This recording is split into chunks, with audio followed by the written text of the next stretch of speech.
warahmatullahi wabarakatuh. Alhamdulillahi rabbil alamin, wassalatu wassalamu ala asyrafil anbiya wal mursalin, nahmaduhu wa nasta'in wa nastaghfiruh. Fa inna asdaqal hadits kitabullah wa khairal hadi hadi Muhammadin sallallahu alaihi wasallam. Wa syarrul umuri muhdatsatuha wa kullu muhdatsatin bid'ah. Wa kullu bid'atin dhalalah wa kullu dhalalatin finnar. Wa qala rabbi shrah li sadri wa yassir li amri wahlul 'uqdatam min lisani yafqahu qawli. Amma ba'd.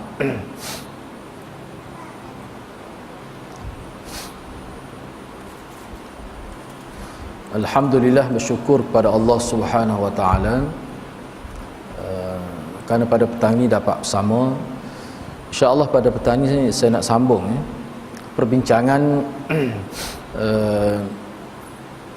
surah An-Nur. Surah An-Nur ayat 26 surah An-Nur ayat yang ke-26.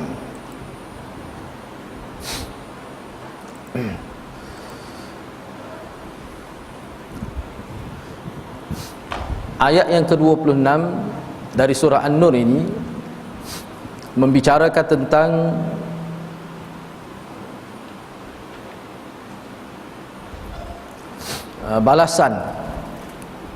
balasan yang Allah Subhanahu wa taala sebut dalam Al-Quran ini berkaitan dengan orang yang semasa hidup di dunia menuduh orang yang baik, perempuan yang baik ataupun lelaki yang baik, dia tuduh melakukan zina. Tuduhan melakukan zina. Sekiranya tidak bertaubat semasa hidup di dunia, maka di hari akhirat dia akan berhadapan dengan balasan Allah yang sangat berat. Jadi ayat yang ke-26 ni khusus Allah Subhanahu wa taala sebut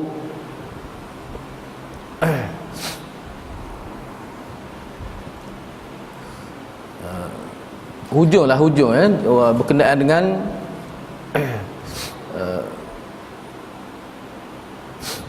sebab dia balas secara khusus ayat 23 tu. Mana kalau kita perhati dalam surah An-Nur ni ayat 23 tu Allah sebut jelas innal ladzina yarmunal muhsanat al-ghafilatil mu'minat, sesungguhnya orang-orang yang menuduh, melemparkan tuduhan atau memfitnah al-muhsanat, yakni perempuan-perempuan yang baik. Al-muhsanat dengan erti perempuan yang menjaga kehormatan maruah mereka dari sudut seks. Al-ghafilat, iaitu perempuan-perempuan, ini sifat dia lah, saya terjemah mafhum, iaitu perempuan yang tak terlintas pun di hati mereka untuk melakukan zina tu. Itu al-ghafilat. Al-mu'minat, iaitu perempuan-perempuan yang beriman. Jadi apa balasan orang yang menuduh mereka perempuan-perempuan yang baik ni, yang tiga sifat dia, muhsanat, ghafilat dan mukminat ni? Lu'inu fid dunya wal akhirah. Penuduh itu, pemfitnah itu akan dilaknat oleh Allah dunia akhirat. Ni kalau tak bertaubat lah, kalau dia tidak bertaubat. Dilaknat dengan erti Allah akan menjauhkan mereka daripada rahmat Allah. Rahmat Allah ni luas lah. Kalau dalam bahasa mudah, rahmat ni kita katakan sesuatu yang kita perlu. Semua itu rahmat. Kadang-kadang anak tu menjadi rahmat kepada seseorang, kadang-kadang menjadi laknat kepada seseorang. Isteri kadang-kadang menjadi rahmat kepada seseorang, kadang-kadang menjadi laknat kepada seseorang. Apa maksud tu? Maksudnya kadang-kadang isteri ni, isteri yang baik, perempuan, isteri yang salihah, dia boleh menjadi wasilah untuk mendekatkan diri kepada Allah. Tetapi kalau perempuan-perempuan yang tidak baik, dia boleh menjadi punca kepada jauhnya seseorang daripada Allah Subhanahu wa taala. Begitulah sebaliknya suami. Kadang-kadang suami yang baik boleh menjadi wasilah juga, pembimbing untuk isteri dekat kepada Allah. Kadang-kadang suami yang tidak baik, dia boleh menjadi punca kepada jauhnya seseorang isteri itu kepada Allah Subhanahu wa taala. Itu maksud laknat. Jadi bila dilaknat dunia akhirat, mana dunia pun tidak dapat kebaikan, akhirat pun tidak dapat kebaikan. Kita kata kalau tidak dapat kebaikan dunia ni, kadang-kadang orang payah nampak sebab hak jahat-jahat tu kadang-kadang senang betul, senang lebih pada kita. Jadi lagu mana mereka tu dilaknat? Dia gini ada, bila ada harta ni nampak molek belakang. Nah, bila dia mati, bila dia tak ada harta, selepas dia mati kadang-kadang orang sebut nama dia tu orang berasa kembal. Orang kata terkembal, tahu kembal. Berasa jijik berasa nama dia tu. Kalau orang sebut tak molek. Tapi seramai mana orang bila dia mati atas dunia tu biasa je nampaknya. Tapi bila dia mati, orang sebut, baru orang kenal kebaikan-kebaikan dia. Baru orang sanjung dia. Biasanya ulama gitulah. Kalau kita tengok ulama biasanya gitu. Imam Bukhari dihalau.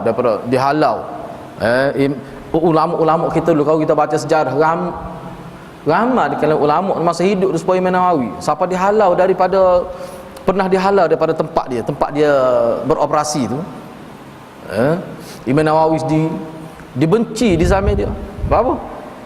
Sebab dia betul dia nak ikut sunnah. Jadi bila orang tak ikut agama, tak ikut syariat, berhadapan dengan orang seperti Imam Nawawi misalnya, apa yang saya nak sebutnya nak ayatnya berkat tak berkat ni, dapat rahmat tak dapat rahmat ni, kita tak boleh nilai dari sudut harta. Tak boleh nilai dari sudut harta. Sebab tu kita tengok watak Nabi.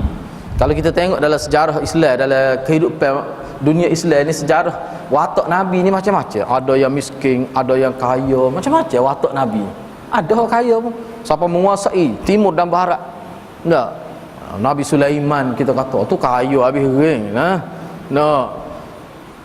Nabi Sulaiman. Sebab Nabi kita miskin. Ikat perut beberapa kali, dapur tak berasak beberapa lama. Tu dalam hadis lah kau sebut tu. Maknanya susah. Tu. Jadi bila kata dilaknat dunia akhirat, maka seseorang itu jauh daripada rahmat Allah. Ni kalau dia tak bertaubat.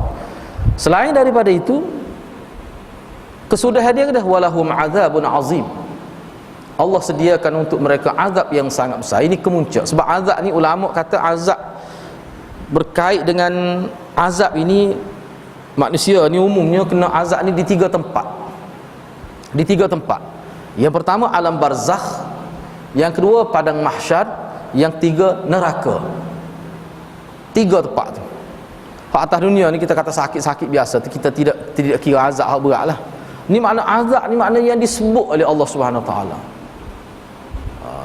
Dalam alam barzakh, alam kubur, setengah-setengah kerana kesalahan-kesalahan tertentu yang berkait dengan tanah misalnya dihimpit sehingga bersilah tulai rusuk, dan banyak lagi lah bentuk-bentuk azab kubur tu. Sebab tu azab kubur ni termasuk dalam furu' akidah. Termasuk dalam bab akidah juga tu. Walaupun tidak aslu usuluddin pun. Maknanya situ sudah dikenal azab. Padahalnya tak masuk alam akhirat lagi, tu baru alam barzakh. Alam barzakh ni kalau kita nak terjemuh, alam perpindahan antara musyahadah dengan akhirat. Dia panggil alam barzakh. Di padang mahsyar, kalau kita tengok dalam banyak hadis lah berkenaan pada mahsyar ni, teruk dah setengah-setengah manusia tu diazab oleh Allah Subhanahu Wa Taala. Padahal duduk di satu tempat. Ada yang rasa azab, ada yang rasa nikmat, ada yang rasa senang, ada yang rasa susah. Allah Maha berkuasa melakukan perkara itu. Dan yang terakhir sekali, hak inilah hak kekal sampai bila-bila bagi orang yang tidak ada tauhid, iaitu azab neraka. Ni suk lah. Tu suk. Cuma tu ulama bahas kekal tu kekal lagu mana tu khilaf ulama pula. Ada setengah kata kekal ni, makna kekal ni masa tu terlalu lama. Tapi hak ni dia panggil furu'ul akidah lah. Ada ulama kata gitu. Siapa satu ketika Allah akan hapuskan neraka. Jadi orang-orang ahli neraka hak tidak ada tauhid tu, dia tak layak nak masuk syurga. Jadi dia tu dilupuskan sebuah kereta-kereta lama begitu. Ada juga ulama berpendapat begitu. Hak ni termasuk dalam perbincangan ilmu furu'uddin, bukan usuluddin. Furu'uddin, furu' usul, bukan asal usul. Bukan asal usul agama, tapi furu' usul agama. Furu' asal agama. Makna khilaf tu tidak menjadi rasul akidah. Tapi kalau menafikan terus neraka, tu bahaya. Boleh rasul akidah. Dia kata neraka tak ada. Tak ada mana dalam Quran sebut gitu semua. Tu tak boleh. Tapi kekal azab atau khilaf. Kekal azab tu menjadi khilaf di kalangan ulama. Walaupun tidak dibincang secara hebat, tapi ada ulama berpendapat gitu. Hakikat sebenarnya wallahu alam, kita tak tahu. Tetapi kalau syurga tak ada khilaf, memang kekal sungguh. Mengikut akidah Ahlussunnah, seseorang yang masuk neraka dia ada peluang masuk syurga semula dalam kes-kes tertentu. Tetapi yang masuk syurga dia tak akan keluar dah kukuk mana pun, tak ada jalan dah nak keluar bila kata masuk syurga. Ini akidah Ahlussunnah wal Jamaah. Jadi berdasar pada ayat 23 ni, orang yang menuduh orang berzina, kemudian dia tidak hapuskan dosa dia dengan cara taubat, maka dia akan terdedah pada azab neraka. Itu jelas sebut. Dan dalam ayat sebelum ni kita baca dah surah An-Nur ni juga. Fitnah sendiri ni kategori pemfitnah, dia ada juga. Dia ada banyak peringkat juga. Hak paling berat sekali punca, dia yang memulakan fitnah. Ni hak paling berat. Start dia nombor satu, sebuah piramid gitulah, sebuah piramid gitu. Start dia di atas sekali, dia mula-mula keluar fitnah. Hak ni paling berat. Patut peringkat kedua, dia bukan mencipta fitnah, dia je sebar fitnah. Jadi hak sebar fitnah ni ulama kata kalau dia sebar tu tersebar dengan meluah, maka dia lebih besar pahala daripada orang yang sebar tapi tak meluah. Kena beringat ada lah ni sistem WhatsApp lah ni. Sistem internet, dunia tanpa sepadan, bukan main. Kalau kita nak ayat mulut ni berapa orang boleh ayat. Lah ni bila-bila duk main mak ada lagi buat fitnah. Nak tidur dah, baca dah ayat nak tidur. Engkau dalam hadis kata lepas baca tu tak boleh kecek ke, dia tak kecek, dia duk tarik mesej. Berat juga orang kita ni pun. Dan kan Nabi kan bila baca doa-doa Nabi tak siwi kecek dengan isteri, tak siwi kecek tidur dengan gitu. Maknanya man akhiru kalamihi la ilaha illallah dakhalal jannah. Secara zahir hadis itulah, sesiapa yang akhir kalam dia la ilaha illallah, pas dia akan masuk syurga. Kalau kena cara lah, hal tu kena bincang panjang pula. Hal tu hadis tu. Jadi lagu mana? Selepas dia kata la ilaha illallah tu, dia mengucaplah dua kalimah syahadat, dia tak kecek tapi duk main mesej saja. Lagu mana? Dia gini saja, kena beringatlah. Maksud hadis tu tidak kecek tu, tak ada dah kita buat benda lain. Fokus kepada Allah, dah tidur tak kecek. Ni kalau kita itu pun lebih pada bercakap ni ayatnya menyampaikan maklumat. Itu makna bercakap. Bila sebut bercakap ni mana menyampaikan maklumat. Supaya penyair Arab kata, dia kata innal kalama la fil fuadi wa innama ju'ilal lisanu 'alal fuadi dalila. Sebenarnya apa yang kita sebut ni sebenarnya adalah hasil daripada hati kita. Hak terlintas dalam hati, terlintas dalam minda kita sebut. Maknanya lidah ni orang panggil juru bahasa hati. Jadi lidah ni dia nak menyampai biar orang faham hasrat hati manusia. Jadi bila Nabi kata tak sikit, maknanya tak usah fokus daripada mula. Jangan, tak ada dah proses penyampaian maklumat selepas kalam la ilaha illallah tu. Jadi kalau kita duk main WhatsApp lagi, duk main mesej lagi, itu maknanya kita tidak menepati sunnah untuk tidur tu. Tak menepati sunnah untuk tidur. Lepas tu dia sebutlah hak ni tengah hari pagi tadi kita baca dah sebenarnya hak ni. Jadi nak sambunglah. Jadi pada ayat yang ke-24 tu, oleh kerana kih ni kih berat, oleh kerana kih fitnah ni berat dan hukumannya berat, maka jalan penyelesaian, jalan orang panggil kaedah nak buktikan kes itu juga mesti dalam bentuk yang berat. Jadi ayat 24 ni Allah nak ayatnya supaya manusia, sebab manusia ni gini hadirin, manusia atas dunia ni dia suka komplain, dia suka kritik, dia suka mempersakkan. Pembawa, jadi sikap tu sampai hari akhirat pun ada. Hari akhirat pun ada.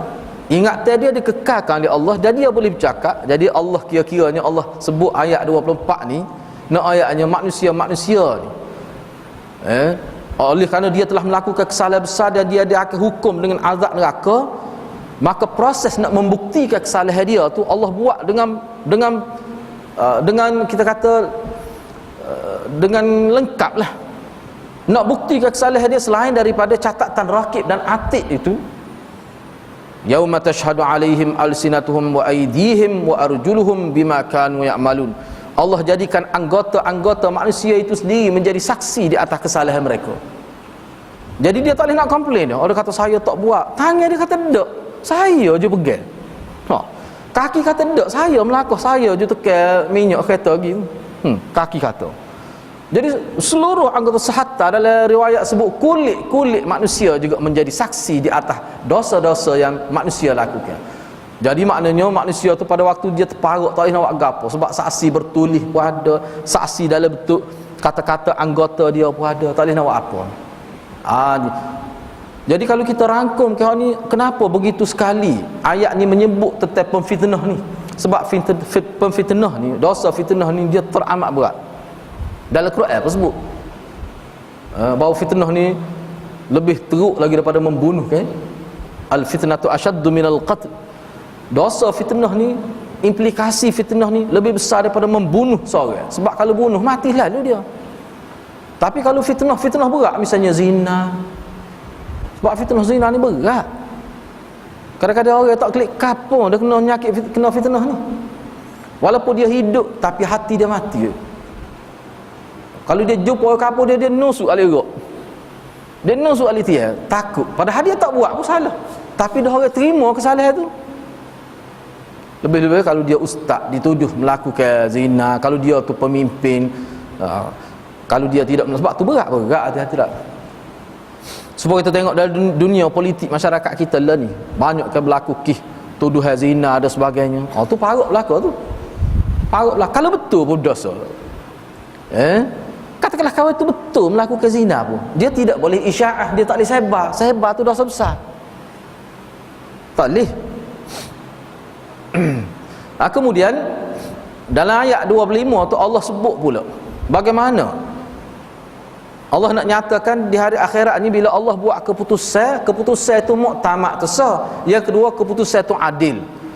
Sebab tu dia guna yauma idzin yuwaffihimullahu dinahumul haq. Pada hari akhirat, yauma idzin, pada hari itu, hari akhirat, Allah akan memperlengkapkan keadilan dia. Sebab atas dunia ni mana manusia tak dapat keadilan. Boleh jadi berlaku pada kita sendiri. Kalau kita tengok di zon perang di Palestin juga, tak tahulah berapa ratus ribu umat Islam yang tidak mendapat pembelaan, dibunuh, dihina, dirogom, macam-macam. Teruk tak teruk. Di Syria juga dia ikat ayah dia, lepas tu dia rogo isteri dia, anak 5 tahun, anak 3 tahun, dia rogo depan ibu bapa. Sehingga ada ibu bapa tu berdoa supaya anak dia mati selalu.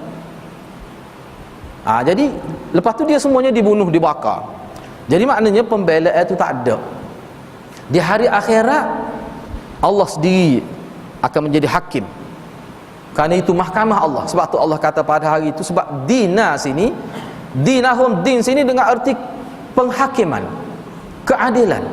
Allah Subhanahu wa taala akan menyempurnakan dinahum, yakni keputusan kepada mereka dengan cara yang sebenar. Din dengan arti keputusan, hukumnya. Bukan makna agama sini. Din ni banyak makna. Tu. Sesungguhnya Allah dialah Tuhan yang maha benar, dan lagi nyata kebenaran dia tu. Kemudian ayat yang ke-26, selepas Allah sebut tentang tuduhan zina dan sebagainya, maka Allah pun sebutlah. Sebab ni ayat ni yang kita duk bincang ni, zina ni dia berkaitan dengan tuduhan terhadap isteri Nabi ni. Bukan isteri tok ngulu biasa dak, ni isteri Nabi. Berat tu tuduhan terhadap isteri Nabi tu. Tuduh Aisyah zina. Bukan kecil-kecil tu. Aisyah ni kalau ulama sebut dia ni Jibril gi pinai. Ni kih dia kih Jibril pinai Nabi untuk Aisyah. Jibril bawa dalam riwayat Bukhari sebut tis ni bekas daripada surga, bawa gambar Aisyah, tunjuk pada Nabi, inilah isteri kamu akan datang. Nabi jawab, kalaulah itu sudah keputusan Allah, maka akan berlakulah. Nabi kata memang terbukti sungguh. Lepas tu nikah dengan Aisyah sungguh. Perempuan itulah yang dituduh zina dengan Safwan bin Ashal. Itulah isteri Nabi yang paling alim itu, yang boleh berdebat dengan Ibnu Abbas dalam bab tafsir. Saya sebut semua, Aisyah ni dia ada 5 kepakaran dia, supaya kita ingat ni isteri Nabi yang paling alim, tepat rujuk dalam banyak bidang.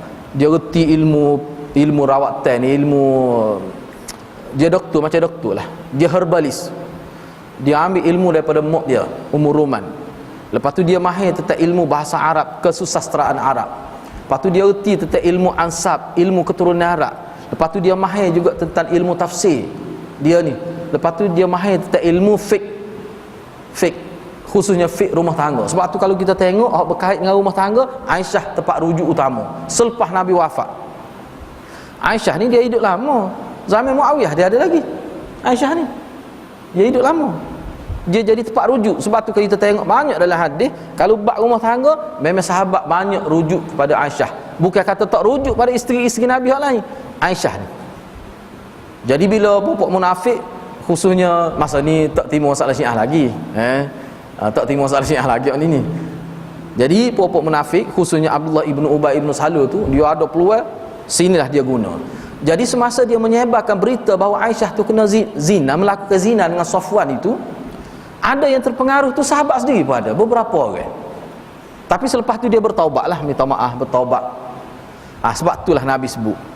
Sebab itulah Allah sebut al-khabithat lil khabithin. Perempuan-perempuan sundal. Kalau anak-anak terjemuh supaya lebih faham, perempuan khabith ni perempuan yang tak jaga kemaluan dia, tak jaga kehormatan dia. Perempuan sundal lah. Lil khabithin, dia hanya sesuai untuk lelaki-lelaki yang jahat, lelaki jenis gitu juga. Ni sindiran ni, tajam sindiran ni. Jadi ayat ni orang kafir pun dengar, puak munafik pun dengar, umat Islam pun baca berlaku ayat ni. Jadi perempuan-perempuan yang jahat untuk lelaki-lelaki yang jahat. Wal khabithun lil khabithat, lelaki-lelaki yang jahat untuk perempuan-perempuan yang jahat. Wat tayyibat, perempuan-perempuan yang baik untuk lit tayyibin, untuk lelaki-lelaki yang baik. Wat tayyibun, lelaki-lelaki yang baik untuk perempuan-perempuan yang baik. Ulaika mubarrauna mimma yaqulun, mereka itu semua dibersihkan oleh Allah mimma yaqulun, daripada tuduhan yang kamu lemparkan. Ayat ni merujuk kepada cerita Aisyah ni. Lahum maghfiratun wa rizqun karim. Jadi perempuan-perempuan yang baik, lelaki-lelaki yang baik, mereka mendapat keampunan dan rezeki yang mulia. Rezeki yang mulia, sebab ada juga rezeki yang tidak mulia. Jadi kaya tetapi tidak mulia rezeki dia, cara yang tidak halal. Ayat ni kata Imam Qurtubi dalam syarah dia lah, dalam tafsir Qurtubi dia kata hadis ayat ni sebenarnya Allah nak sindir, Allah nak ayat, kalau betul lah Aisyah tu penzina, tak okey dia jadi isteri Muhammad, isteri Nabi. Sebab tu Allah kata perempuan yang buruk, perempuan yang jahat untuk lelaki yang jahat, perempuan yang baik untuk lelaki yang baik. Dan dia tu isteri Nabi, dari segi logik pun tak logik dah tu. Seperti mana yang kita baca saat ni lah, gitu. Ini sebagai sindiran. Lepas tu di ujung ayat tu Allah kata mereka itu dibersihkan. Mereka tu tidak melakukan perkara-perkara seperti mana yang kamu fitnah itu, tidak.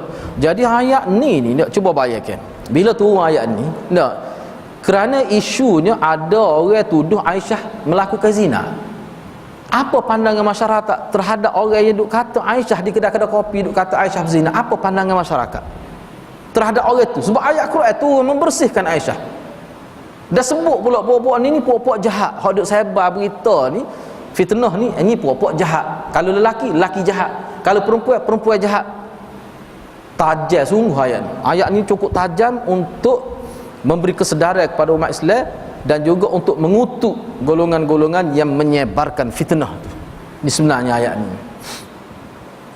Tetapi dengan berkat mereka sabar, maka mereka mendapat keampunan. Jadi maknanya dengan sebab orang fitnah dia sabar. Sehingga Aisyah ni disebut dari riwayat turun berat badan dia, sedih kena tuduh zina. Berat, kita tak aja kena, tak apalah. Kalau orang kena tuduh ni, dia akan berasalah berat tuduhan. Tak kira lah tuduhan dalam bab kau dia ni berat, ni bab zina pula dengan sahabat. Dia ni isteri Nabi. Siapa Aisyah turun berat badan, mata bekak. Sehingga dari riwayat kata kalau orang tengok, orang tahu lalu dia jerit sama, tak berhenti Aisyah. Kesal dia. Siapa dia minta daripada Nabi nak klik momok dia. Nabi pun sedih tak sakit dah. Tu bila turun ayat-ayat gini, mana bagi Aisyah kan, dia berasa benar Allah kata kepada dia perempuan yang baik. Sebab tu dia boleh duduk dengan lelaki yang baik. Tak ada lelaki baik lebih pada Nabi seluruh ayat. Ni ayat ni sebenarnya nak buat waktu tu. Jadi maknanya pefitnah ni hadirat Tak usah buat natu lah. Tak usah buat natu. Tak usah buat bakar lah kalau boleh.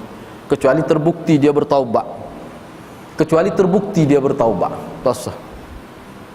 Jenis biasa orang duk kecek tentang keburukan orang ni, kita jangan duk saing belah mana, takut terpalit kepada kita. Hak molek-molek gak, kalau kita ada kekuatan, kita cuba selesaikan, sebab itu penyakit itu. Dalam agama, muftin ini pemfitnah. Dia adalah satu penyakit mengikut agama. Walaupun apa segar molek gemuk meto minyak pun, tapi berpenyakit itu. Bukan penyakit kulit, penyakit hati.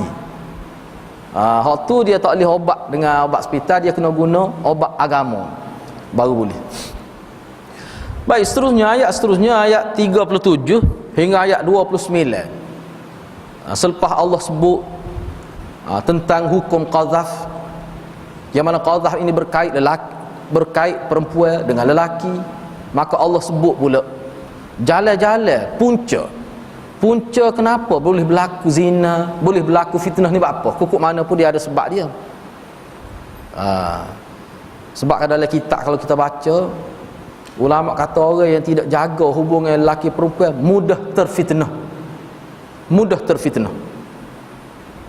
Salah satu cara Allah nak ajar kita ni, salah satu cara, banyak lagi cara lain dalam Quran, dalam ayat lain, dalam hadis. Ni salah satu caranya ke dia jaga pandangan mata, jaga hubungan lelaki perempuan. Jangan cuba elak daripada melihat aurat, sama ada lelaki ataupun perempuan. Cuba elak. Misal cuba tengok ayat 27. Jadi kaitan ayat 27 dengan ayat sebelum tu, nak ayatnya cara supaya tidak terfitnah tu lah. Kau tidak jadi terfitnah. Dia hadirat, dia syaitan, dia ganggu belakang, tok lebat, tok jahil, tok aling, orang pakai serban, pakai jubah, pakai seluar jing tu. No. Dia goda belakang. Cuba tengok ayat ni. Penting sangat ayat ni. Sebab ayat ni sebenarnya ayat nak kritik masyarakat, kerana budaya jahiliah dulu bila pergi rumah orang ni dia tak ada adab. Maka Allah pun sebut, ya ayyuhalladzina amanu la tadkhulu buyutan ghaira buyutikum hatta tasta'nisu wa tusallimu ala ahliha dzalikum khairul lakum la'allakum tadhakkarun. Ayat 27 hingga ayat 29 tu khusus Allah sebut tentang adab kalau pergi rumah orang lagu mana. Pergi rumah orang sebelum masuk tu lagu mana? Adab Islam. Wahai orang-orang yang beriman, janganlah kamu memasuki mana-mana rumah yang bukan rumah kamu, sehingga engkau meminta izin. Tasta'nisu tu tasta'zinu, minta izin. Bila dia nak masuk, wa tusallimu, maka kamu beri salam lah. Dalam ayat lain sebut pergi di rumah tu sebelum minta izin tu beri salam dulu. Hak tu hak mula-mula sekali. Setengah ulama kata hak ni berkait dengan hak orang jepuk, hak kita pergi. Hak tadi mula-mula pergi rumah, ayat kita jumpa dah sebelum ni. Pergi rumah orang, assalamualaikum, sampai 3 kali. Kalau tak ada orang jawab, klik je. Saya sebut dah baru ni. Ayat tu kena faham molek lah. Tengok hak kita nak bawa, nak pergi rumah orang tu, nak ayat cerita tu petimna. Kalau petimna jangan buat gitu. Assalamualaikum. Pada hari nak ayat kematian. 3 kali dia, 3 kali saya beri salam, dia tak jawab, saya klik. Tapi berasa sepada sebab kereta ada belakang. Tu gang tu cara amal tu. Dia kena tengok isu dia kita nak bawa tu. Kalau isu penting, dia tak padan beri salam 3 gitu. Tak ada. Dari segi praktikal, kita pergi nak ayat peristiwa besar.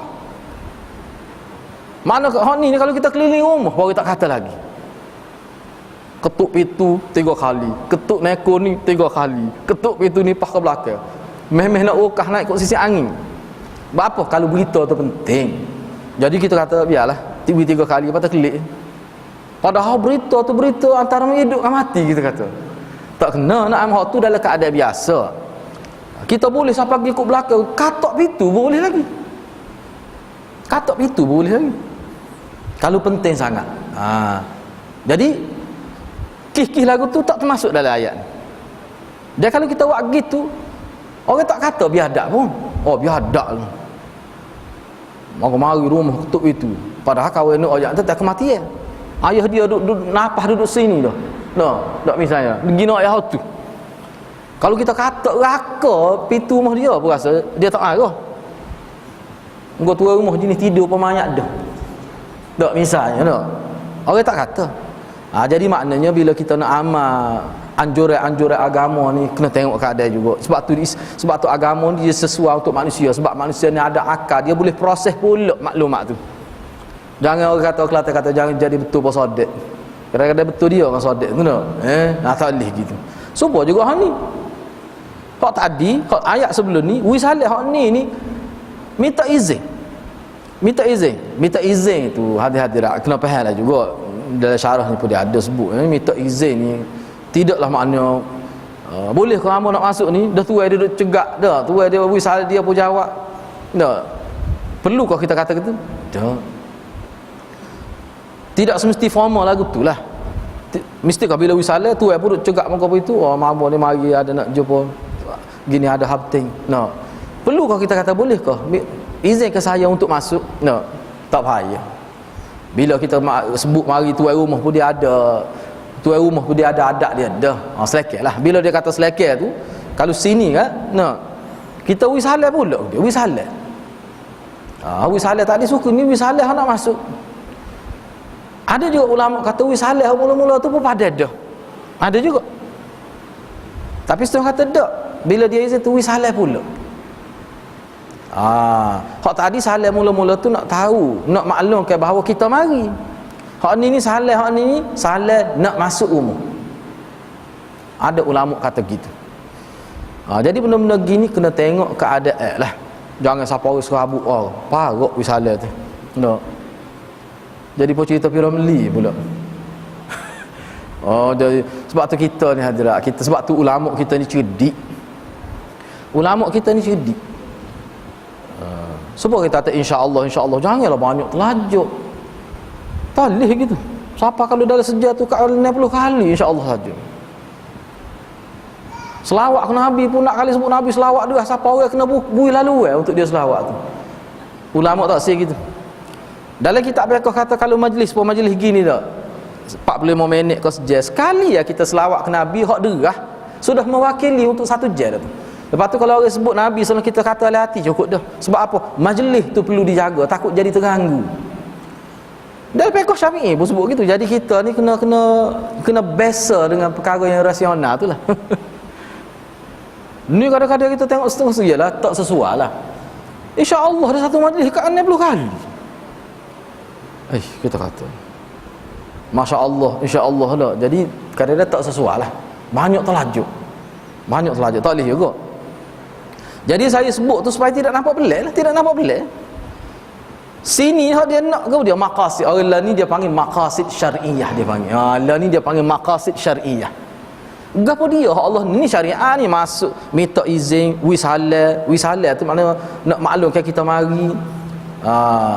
Lepas tu minta izin, ikutlah kita nak minta dengan bahasa yang terang, bahasa tidak terang. Boleh berlaku asalkan orang faham kita mari nak naik atas rumah. Ada berita penting. Lepas tu kita kena tengok pula tuan bersedia ke tidak. Bila dia sudah bersedia, dia persilakan kita masuk, kita wisalah pula dia. Salah ni maknanya doa kebaikan kepada tuan rumah kerana sudi bui kita masuk. Itu falsafah dia nya. Mengikut ulama. Baik. Jadi maqasid yang dikenakan di sini, apa dia sini? Adab. Bila kata adab ni kadang-kadang dia berubah-ubah cara tu. Supaya dunia lah ni ada molek kena pergi mahari agak hello dulu. Tu sesuai dengan ayat ni. Hello, hamba nak pergi rumah ni. Boleh ke? Kau masa mana hak sesuai? Tanya terang gitu. Sebab kadang-kadang orang baru klik, nak baru pecah baju, kecek baru dua patah dengan bini dia. Tiba-tiba assalamualaikum. Dia kata kita baru pecah baju. Dulu tak apa sebab orang tak boleh maklum. Lah ni boleh telefon ada SMS ke. Lepas tu kita kena tahulah kalau dia tu jenis tak berahi SMS, tak berahi WhatsApp. Telefon. Dia yang ajak kali dah kawan tak berahi mana WhatsApp, ambalah WhatsApp. Telefon. Amba ni nak pergi rumah ni ada hal penting ni. InsyaAllah mentar ya 10 minit nak kecek. Dia bersedia. Kalau dia kata gini lah kalau mari petek hari. Memang sebab tu dengan teknologi baru kita boleh amal lebih daripada zaman dulu kita boleh amal. Sebab dia nak sini ya, dia maqasid syariat sini adab, disiplin. Lagu mana kita nak pergi di rumah orang tu, lagu mana cara? Jadi ujung ayat ni Allah sebut zalikum khairul lakum. Cara lagu ni cara lagu ni sesuai dengan zaman Nabi lah. Cara lagu ni terlebih baik untuk ini cara yang paling baik. Enggak zaman kita lah ni, kita boleh buat cara lebih baik lagi sebab ada teknologi moden. La'allakum tadhakkarun. Mudah-mudahan perkara ni memberi peringatan kepada kamu. Sebenarnya ada maksud Allah sebut la'allakum tadhakkarun, mudah-mudahan Allah menjadi peringatan. Pada dia bersambung dia bersambung pada ayat seterusnya tu, hak ni la'allakum tadhakkarun kalau mengikut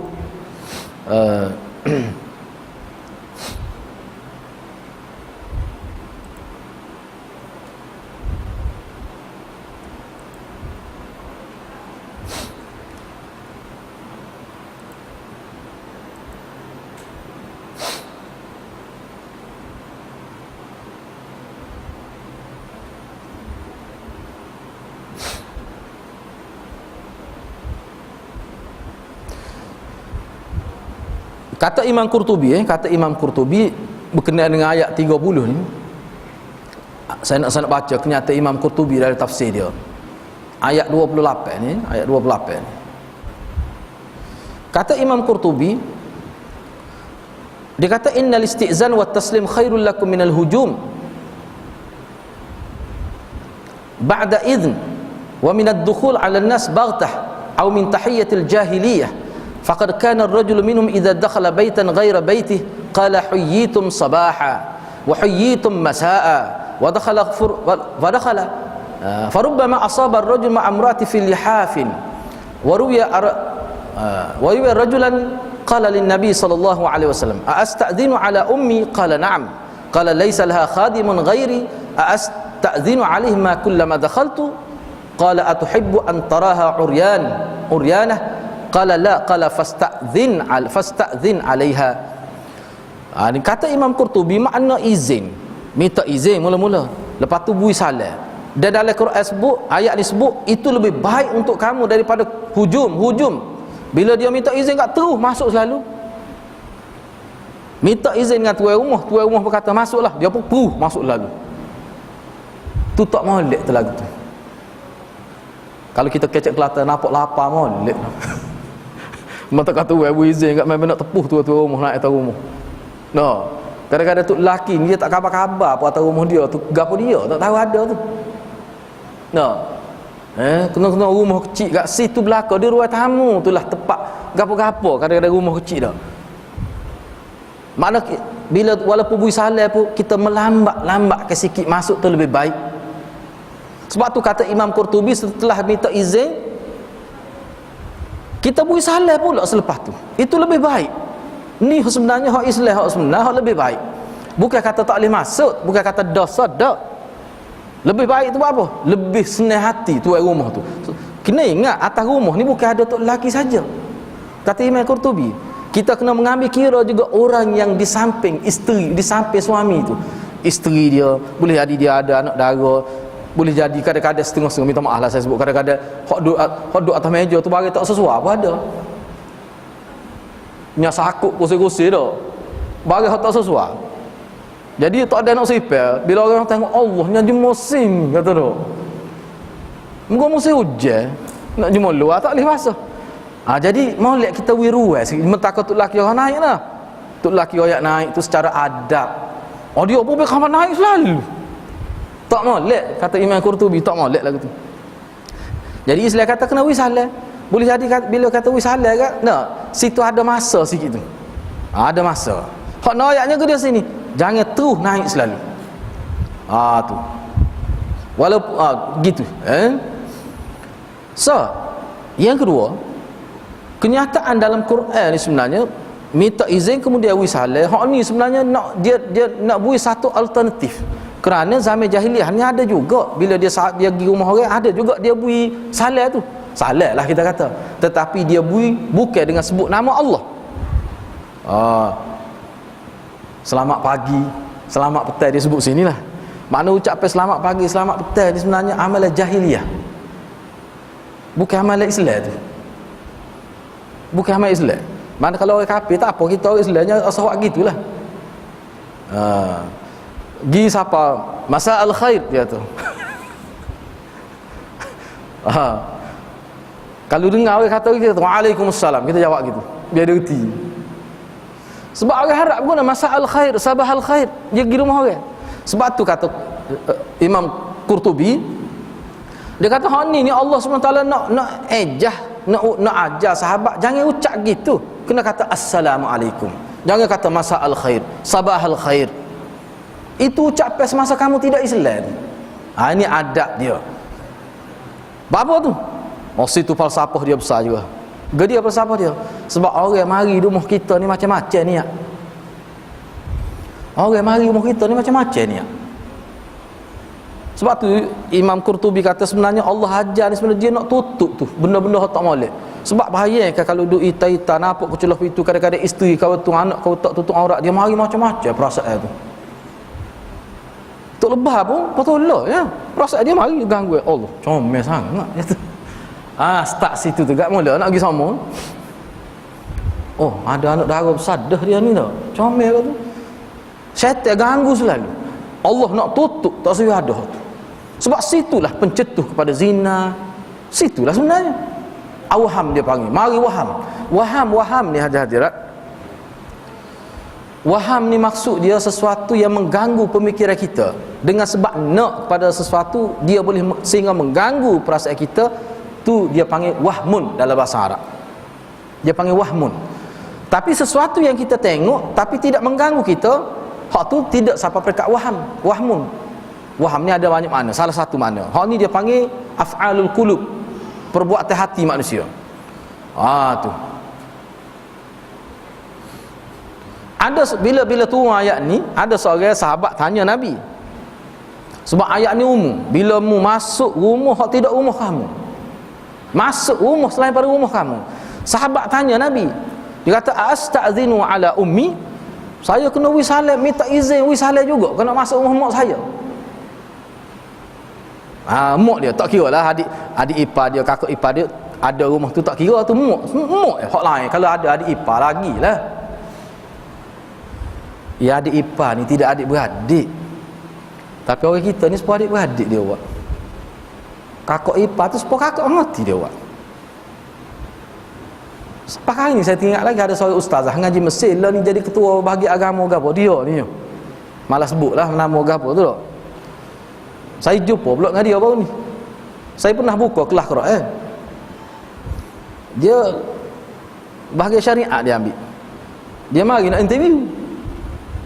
Dia gendong dengan lelaki tu. Mari interview. Kita pun terima dia mengajar. Jadi saya pun tidak cek, tidak tengok merawi ke khani tengok boran. Tak perasan kita. Kok nyata sama orang kata. Jadi satu hari tu duk cek boran, tengok boran dia, tak nikah lagi dia. Anak sulung. Tak nikah. Kita pun berasa pelik. Tanya dia. Ustazah mari dengan siapa? Ngabai kau kata. Dok dia kata abai ipar. Genu mutu. Ustazah ni.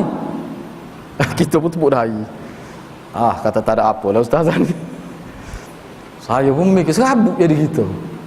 Sudah dia ngajar, saya panggil masuk dalam bilik jabat. Saya kata nak tanya semula. Abang kandung kau dok, dia kata saya anak sulung. Pak mari atas ni pot siapa dia Habib Ipar. Dia duduk sekali dengan ustaz, duduk sekali. Tak ni ustaz Habib Ipar agak nak motor lagu tu. Dia kata apa? Dia kata saya buat sepuluh habis saya dah dia tu. Orang kata penat ustazah ni. Kita pun dengar tak okey bagi lagu ni kena syarah pula ustazah ngaji Pah Mesir ni. Lepas tu jadi kod agama sebuah institusi besar kot dia tu.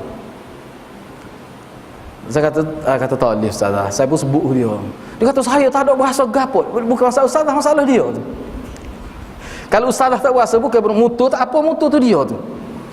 Takut dia berasa.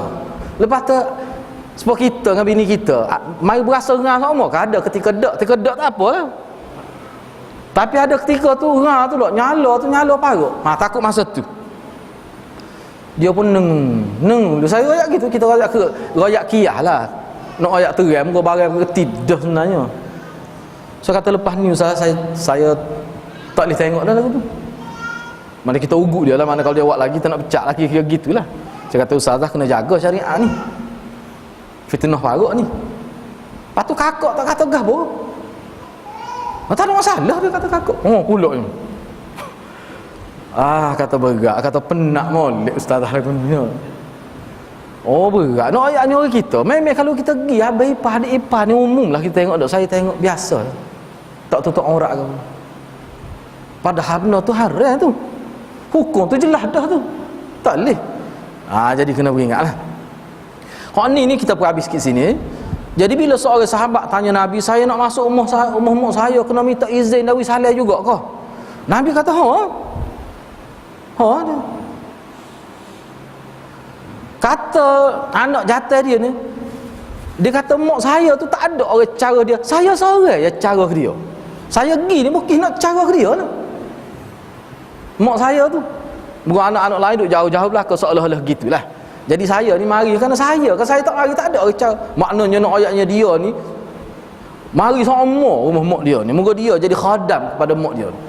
Tak okeylah nak masuk rumah kena minta izin juga. Assalamualaikum. Boleh mak nak masuk ni nak. Lepas tu bila mak wi dekat assalamualaikum. Nabi kata tak boleh kena juga. Lama kalau mu pakai naik gitu Nabi kata atuhibbu antaraha uryana. Mu nak kalau mu naik tengok-tengok dia tak akan baju. Lanjai lah uryan ni makna telanjai. Tak boleh. Mak pun dia malu dengan anak dia. Dengan suami dia pun tidak gitu sama. Jari-jari je.